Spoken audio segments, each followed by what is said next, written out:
মা আমার হাতটা ধরে বললেন, বেটারে, আগামীকাল মাহে রমজানের চাঁদ আসবে, আজকে শাবানের শেষ রজনী, কত মানুষ রমজানের জন্য প্রস্তুতি গ্রহণ করতেছে, আর তুই কেনা আমার সন্তান হয়ে মধুপান করে বাড়ি আসছিস।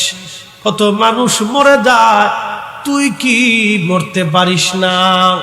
হুজুর, এই কথা বলার সঙ্গে সঙ্গে শয়তান আমাকে পেয়ে বসলো। আমার মেজাজ আরো খারাপ হয়ে গেল। আমি আমার মাকে হাত দিয়ে ঘুষি মারতে লাগলাম, থাপ্পড় মারতে লাগলাম।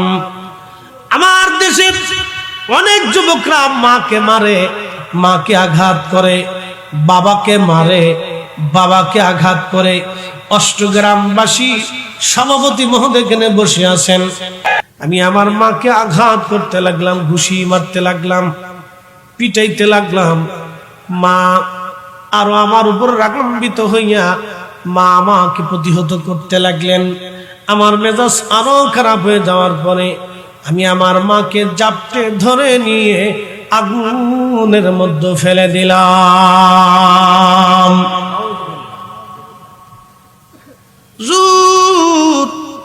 আমার স্ত্রী আমাকে ধাক্কায়া ধাক্কায়া ঘরের মধ্যে নিয়ে ঘরের দরজা খিল বাহির থেকে মেরে দিলেন, তালা মেরে দিলেন। সারা রাত্র পার হয়ে গেল। সকালবেলা আমার নেশার ঘোর কেটে গেল। বিবিকে ডাক দিলাম, বিবিরে, দরজা কেন বাহির থেকে বন্ধ রাখছো? স্ত্রী কর্কশ ভাষায় ডাক দিয়ে বলল, স্বামী, তোমার মতো নাফরমানের সঙ্গে আর সংসার করা যাবে না। এত বড় নিকৃষ্ট কাজ পৃথিবীতে কেউ করছে আমার জানা নাই। এই সংসারে আমি আর থাকবো না, তোমাকে তালাক দিয়ে আমি চলে যাব। আমি বললাম, বিবি কি হয়েছে? স্ত্রী বলল, স্বামী রে, গত রাত্রি নেশাগ্রস্ত অবস্থায় তুমি আমার মাকে, আমার শাশুড়িকে, তোমার মাকে আগুনের মধ্যে পুরাইয়া তুমি হত্যা করছো। হুজুর, বিশ্বাস করেন আমি পাগল পড়া হয়ে গেলাম।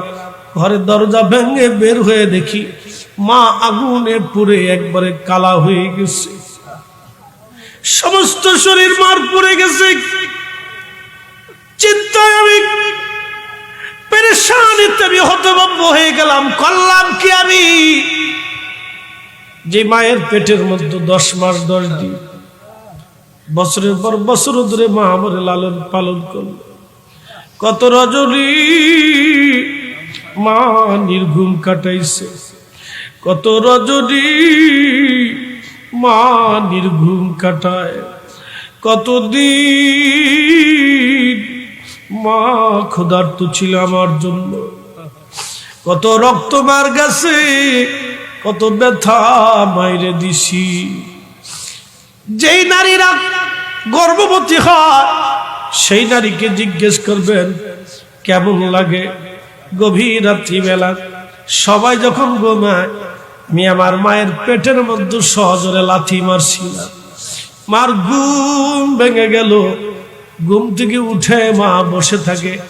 মা বলতে পারে না, সইতেও পারে না। ওই লাথি থেকে শুরু করে একেবারে মা আমার 40 বছর পর্যন্ত বিষে লেগে রইল। মাকে যিনি যদি বুঝতে চাও যুবক রে, ওই যে মহিষের দল রে যখন বাঘে আঘাত করে, আক্রমণ করে, সমস্ত মহিষ দৌড়ায় চলে যায়, কিন্তু ছোট্ট মহিষ দৌড়াইতে পারে না, বাঘে তারে ঘিরে ধরে। মা মহিষ সময় চলে গেল, মা মহিষটা যায় না। সন্তানকে বাঁচানোর জন্য মহিষটা বাঘের সাথে নিজে লড়াই করতে থাকে। সবাই পালায় গেল, কিন্তু সন্তানের মায়ায় মা পালাইতে পারে নাই। শেষ পর্যন্ত মায়ের জীবন গেল রে। সেই মা সামারকন্দে রেখে বলে, হুজুর, আমি পাগল পড়া হয়ে গেলাম। করলাম কি আমি? সর্বনাশ করে ফেলছি। আমি আমার মাকে নিজে হত্যা করে ফেললাম আগুন দিয়ে পুড়াইয়া। আল্লাহর ওলি গো, মারে দাফন করলাম, কাফন করলাম। দাফন কাফন করিয়া আমি আমার সর্বপ্রথম স্ত্রী থেকে জুদা হলাম, তালাক নিলাম, তালাক দিলাম। আমার কাছে তৎকালীন সময়ে 8,000 স্বর্ণ মুদ্রা ছিল, বর্তমানে কয়েকশো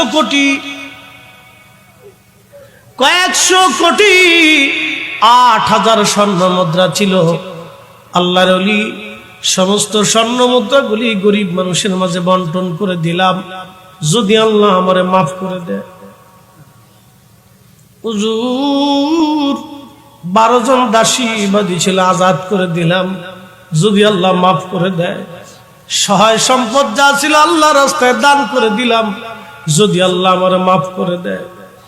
এরপরও মন মানে না, বাম হাত দিয়ে কুড়ালটা ধরিয়া, বাম হাত দিয়ে ডান হাত দিয়ে কুড়ালটারে কুড়াল দিয়ে কুবাইয়া যে হাত দিয়ে মারে ঘুষি মারছিলাম, ওই হাতখানা আমি কেটে ফেলে আলাদা করে ফেলে দিলাম, যদি আল্লাহ মাফ করে দেয়। হুজুর আপনি দেখেন আমার ডান হাতটা কেটে ফেলছি আমি নিজে, যদি আল্লাহ মাফ করে দেয়। এরপরও মনের আশা মানে না, শুধু উজবেকিস্তানের সমরকন্দ থেকে রওনা দিয়ে বাইতুল্লাহ শরীফে আসিয়া 40 বছর ধরে একটানা সারা রাত্র আমি ঘুমাই না, সারা রাত্র জেগে জেগে ইবাদত করি, যদি আল্লাহ মাফ করে দেয়। সারাদিন রোজা রাখি, সারাদিন আল্লাহর ইবাদতে কাটায়, যদি আল্লাহ মাফ করে দেয়। মাকামে ইব্রাহিম ধরে কান্দি, খুদার ঘর ধরে আমি কান্দি, যদি আল্লাহ মাফ করে দেয়। হুজুর 40 বছর ধরে ক্ষমা চাই, আমার মালিক আমারে ক্ষমা করে না, মাফ করে না। সবার হজ কবুল হয়, আমার হজ কবুল হয় না। সবার জীবনের গুনাহ মাফ হয়, আমার জীবনের গুনাহ মাফ হয় না। কতজনের মা অষ্টগ্রামের মাটির নিচে ঘুমাই গেল, কবর থেকে মা দুয়ার আশায় বসে আছে। কতজনের আব্বাজান অষ্টগ্রামের মাটির নিচে ঘুমায়, দুয়ার আশায় বাবা কবর থেকে চাতক পাখির মতো চেয়ে আছে। আজকে আমার সমাজে একদল দোয়া মানে না, দোয়া বন্ধ করে দেওয়ার জন্য উঠে পড়ে লাগছে। এরা খালি কই দোয়া না করলেও চলবে, না করলেও চলবে। 40 বছরে দোয়া কবুল হলো না, কিন্তু আজকের দোয়া কেমন ভাবে কবুল হয় শোনেন। এইভাবে হাত তুলে তুলে কাঁদে, কয় রব যদি ফিরায় দাও, বান্দা কোন দরজায় হাত বাড়াবে? আর তুমি ছাড়া আমার তো আর কোনো মালিক নাই, আমি ছাড়া তোমার অনেক বান্দা আছে। আল্লাহ সমরকন্দি ভুলের মাপ চাই, ক্ষমা চাই গো আল্লাহ, আপনি আমারে মাফ করে দেন। আল্লাহ শূন্য হাত বাড়াই নাই, 40 বছরের ইবাদত নিয়ে তোমার দরবারে হাত বাড়াইছি। আল্লাহ 40 বছরের হজ নিয়ে হাত বাড়াইছি, 40 বছরের নামাজ নিয়ে তোমার দরবারে হাত বাড়াইছি, 40 বছরের রোজা নিয়ে হাত বাড়াইছি। আল্লাহ বান্দারে আজকে মাফ করিয়া দাও। মালিক ইবনে দিনার চলে গেলেন, রাত্রিবেলা ঘুমিয়েছেন, স্বপ্নের ঘরে দেখে রাহমাতুল লিল আলামিন নবীজি তাশরীফ গ্রহণ করেছেন। একবার জোরে জোরে বলা যাবে কি ইয়া রাসূলুল্লাহ। ও অষ্টগ্রামবাসী, এটা একটা বিদঘুটে দুর্গন্ধ। আল্লাহু আকবার। এর ভিতরে থেকে শুক্রাণু এবং ডিম্বাণু নারী জাতির বক্ষ মুবারকের মধ্যে থাকে, পুরুষের পৃষ্ঠের ভিতরে থাকে।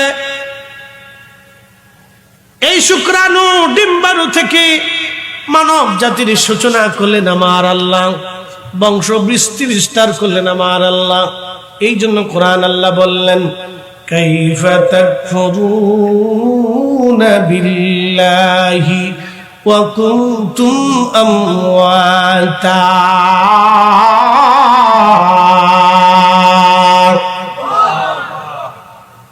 কি করে তোমরা আল্লাহকে অস্বীকার করো? কি করে তুমি মালিককে অস্বীকার করো, কুফরি করো আল্লাহর সঙ্গে? আল্লাহ নাই তুমি বলো, আখিরাত হবে না মনে করো, ফেরেশতা নাই মনে করো, নবীর আসছিলেন হকের দাওয়াত দিয়ে মিথ্যা প্রতিপন্ন করো, আমার রাসূলকে মিথ্যা নবী মনে করো। কি করে তুমি আমি আল্লাহকে অস্বীকার করো? অথচ তুমি মৃত ছিলে, অস্তিত্বহীন ছিলে, তোমার অস্তিত্ব সৃষ্টির মধ্যে ছিল না। কথা তো সত্য, আজ থেকে 50 বছর আগে ফরিদী সাহেবের অস্তিত্ব দুনিয়াতে ছিল না, 50 বছর পরে অস্তিত্ব আবার হারিয়ে